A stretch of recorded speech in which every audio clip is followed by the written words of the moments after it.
Un uomo entra in un campo all'alba. Ha con sé una zappa di legno. L'acqua dei canali non arriva bene. Il terreno è secco in alcuni punti.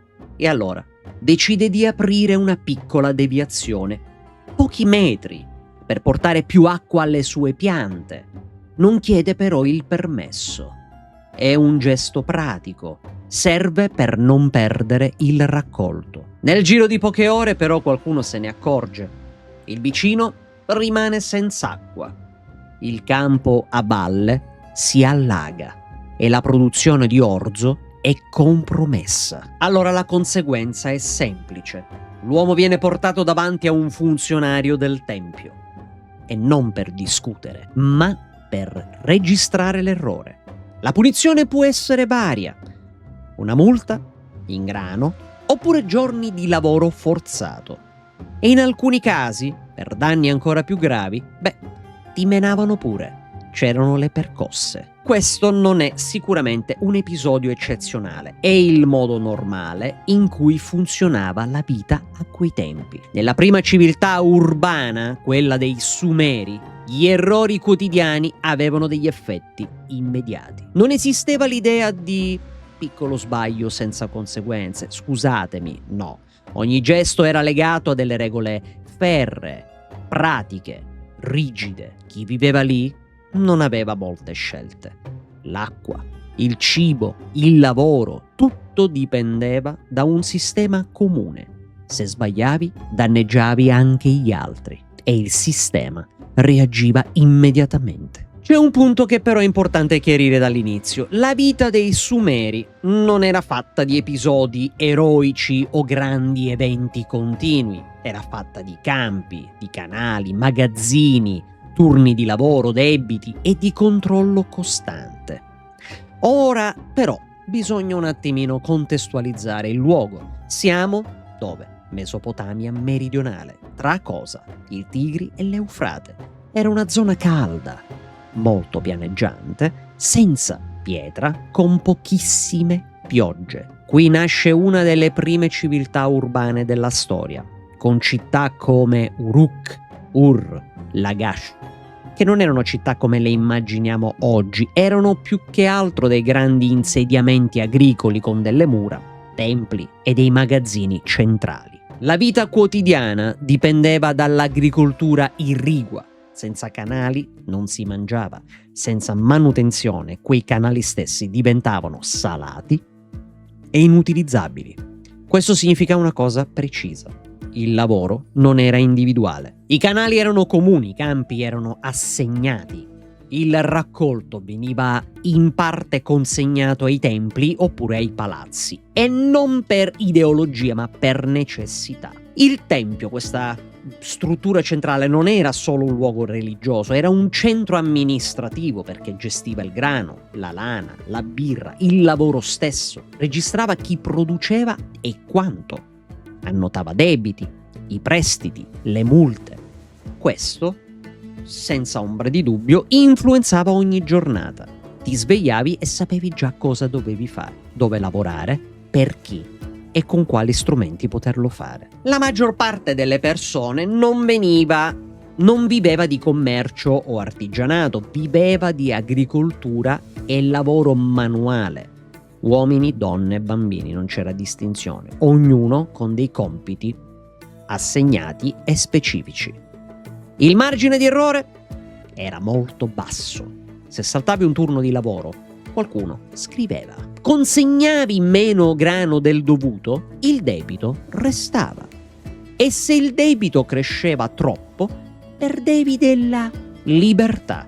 Esisteva la schiavitù per debiti, e non come concetto astratto, ma proprio come pratica quotidiana.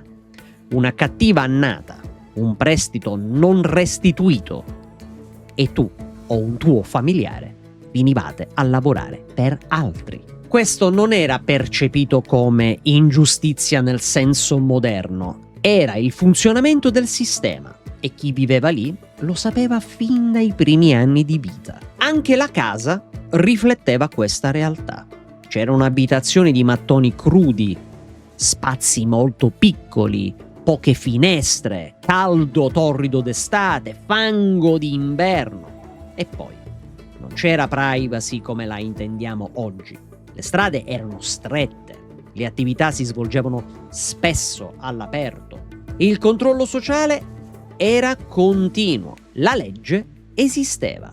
Hammurabi vi ricorda qualcosa? Ma non sotto però forma di codici affissi ovunque, ma come pratica quotidiana. Sanzioni, registrazioni, punizioni proporzionate al danno economico creato. La vita dei Sumeri era organizzata per ridurre il rischio collettivo e non per il benessere individuale.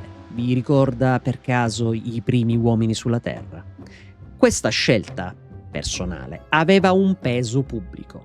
Ogni errore diventava un problema concreto e il sistema interveniva per rimediare immediatamente. Ma allora come era una giornata ai tempi dei Sumeri? Com'era la quotidianità per un sumero qualunque, un umile cittadino della Mesopotamia? La giornata iniziava molto presto, prima del sole alto, ma non per scelta, per necessità, faceva più fresco.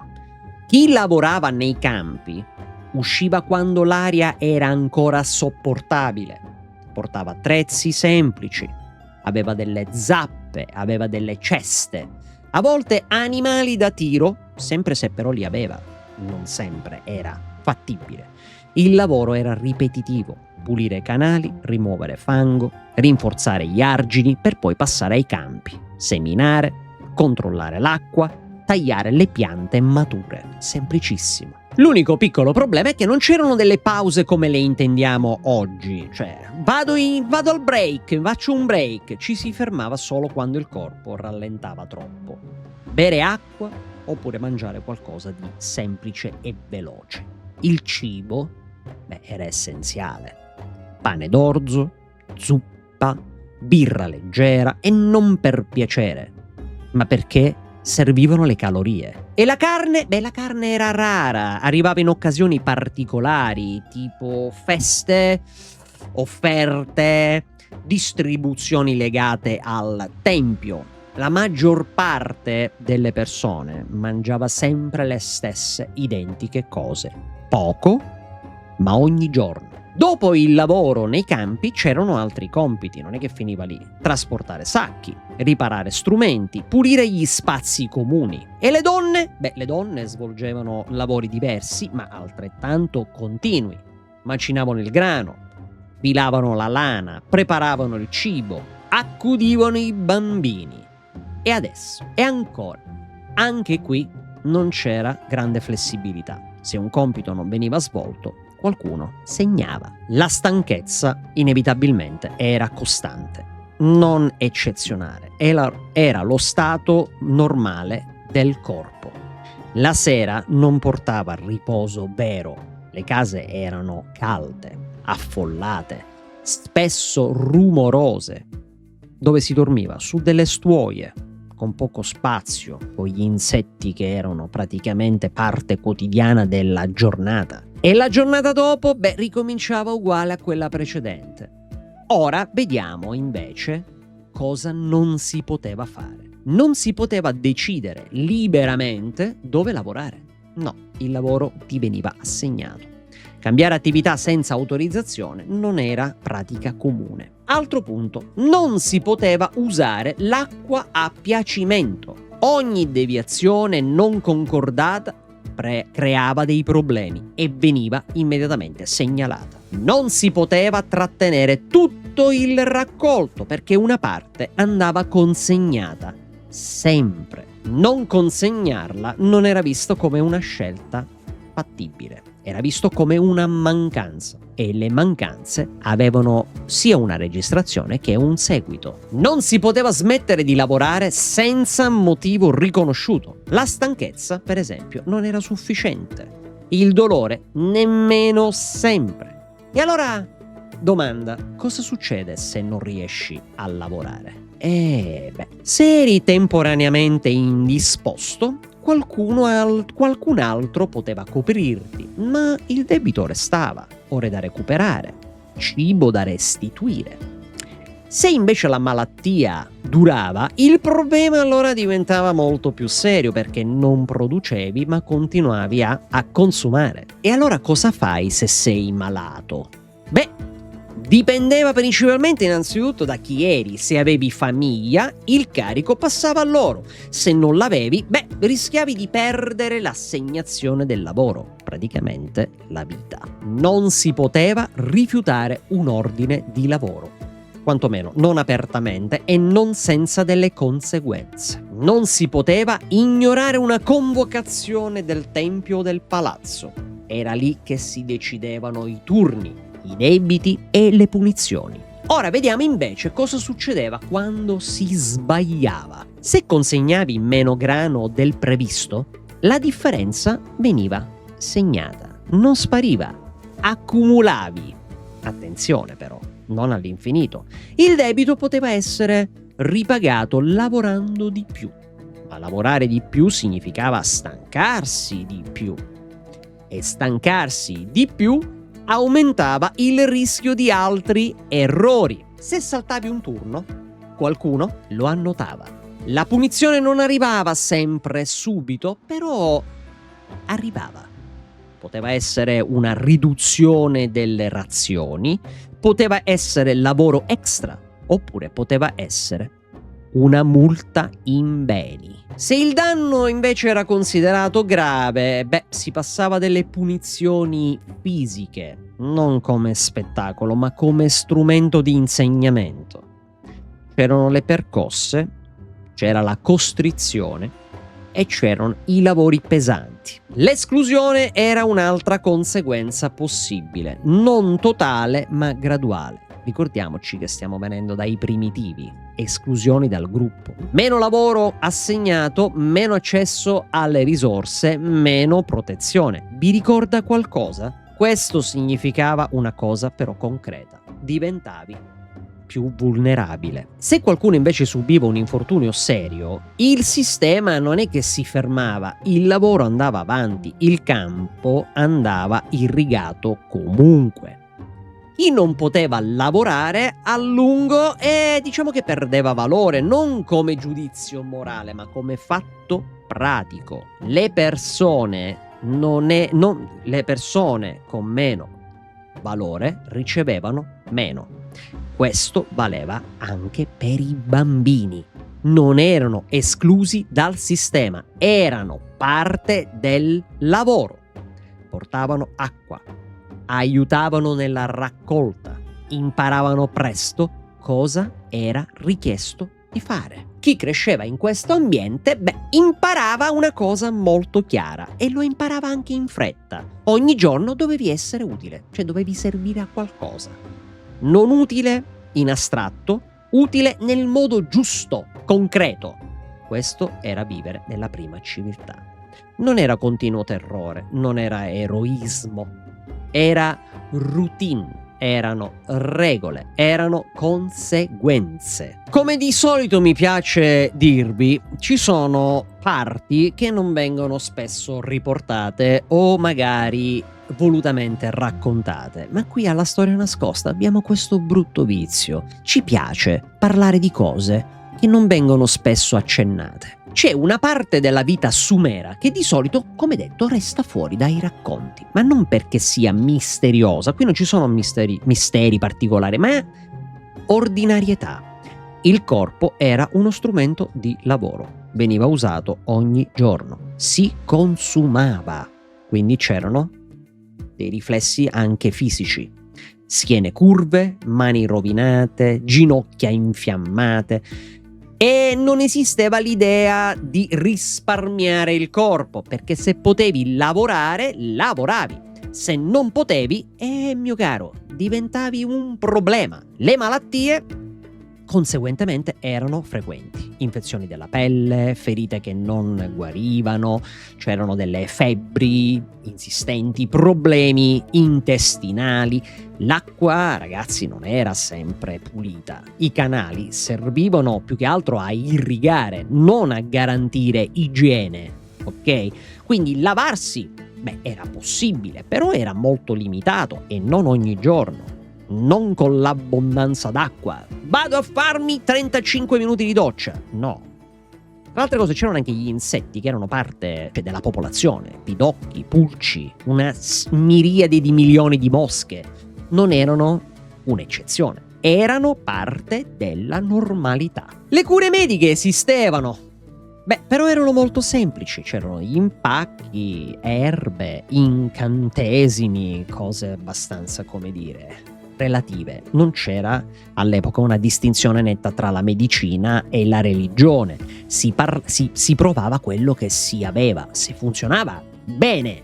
Se non funzionava, si continuava a lavorare finché si poteva. La sessualità, per esempio, che è comunque un argomento che tratteremo in un prossimo video più apertamente, faceva parte della vita quotidiana, ma non come sfera privata, segreta, era legata sempre alla famiglia, al lavoro, alla discendenza. Vi ricorda qualcosa? I matrimoni erano accordi pratici. Servivano a stabilizzare la produzione, a creare alleanze, a garantire figli. Abbiamo fatto un video proprio invece sul matrimonio nel Medioevo, andatelo a guardare. Le donne partorivano spesso, non sempre in sicurezza, la mortalità era molto alta, soprattutto nei primi anni di vita dei bambini, era purtroppo scontato. E la morte era presente, ma non come evento raro, era qualcosa di ricorrente. E quando qualcuno moriva, il gruppo non si fermava a lungo, il lavoro continuava, i campi non aspettavano. Anche questo l'abbiamo visto con i primitivi. I rituali esistevano, però erano brevi, erano molto funzionali. Per esempio, la veniva assorbita dal sistema. Un corpo in meno, signori miei, c'è un compito da riassegnare, parliamoci francamente. Le tombe erano semplici per la maggior parte delle persone. C'erano degli oggetti essenziali, non c'era quella monumentalità. No, questo però non significa assenza di valore umano, significa priorità diverse, signori, priorità diverse. Ora, osserva questi elementi e mettili uno accanto all'altro. Corpi usati fino al limite, malattia gestita finché possibile, sessualità regolata da necessità pratiche, morte integrata nella routine. Dico, serve dire altro? Assolutamente no. Alcune cose ci sembrano lontane, altre sono molto più vicine di quanto pensiamo. Anche oggi il corpo è legato al lavoro. Anche oggi la salute può diventare un problema economico. Anche oggi chi non produce rischia cosa? Licenziamento, l'esclusione quindi. Le differenze sono nei mezzi, non sempre nei meccanismi, perché quelli diciamo che ce li hanno tramandati. E la vita sumera non era più semplice, era molto più diretta. Le conseguenze erano visibili subito, non c'erano riunioni segrete. Un errore, una malattia, un debito, erano là, d'amblè, sul tavolo. Non c'era spazio per rimandare nulla, perché non c'era il tempo. Questo non rende quella società primitiva nel senso comune, la rende organizzata intorno a che cosa? Alla sopravvivenza collettiva, che poi è un po' quello che è il nostro mondo di oggi. Ora, da qui in poi la storia però non diventa più facile, diventa più a strati. Nuove leggi, nuove classi, nuove forme di potere, però il principio resta. Il sistema viene prima dell'individuo e quello che abbiamo visto finora è solo esclusivamente la base. Bene ragazzi, spero che questo video sia stato di vostro gradimento. Vi dico sul finale che oggi con questo video abbiamo aperto un'altra miniserie. Stiamo andando cronologicamente avanti, abbiamo parlato dei nostri antenati, quindi ora ci stiamo catapultando finalmente nelle prime civiltà. E quale migliore occasione per non iniziare questa miniserie di 4 puntate parlando del mondo dei Sumeri. E come sempre, alla storia nascosta, ci focalizzeremo su argomenti umani, di vita quotidiana, sofferenza, sopravvivenza, punizioni, leggi, insomma tutto quello che di particolare avveniva nella loro quotidianità. Io mi auguro di ritrovarti al prossimo video e ti auguro una buona prosecuzione. Alla prossima. Ciao ciao.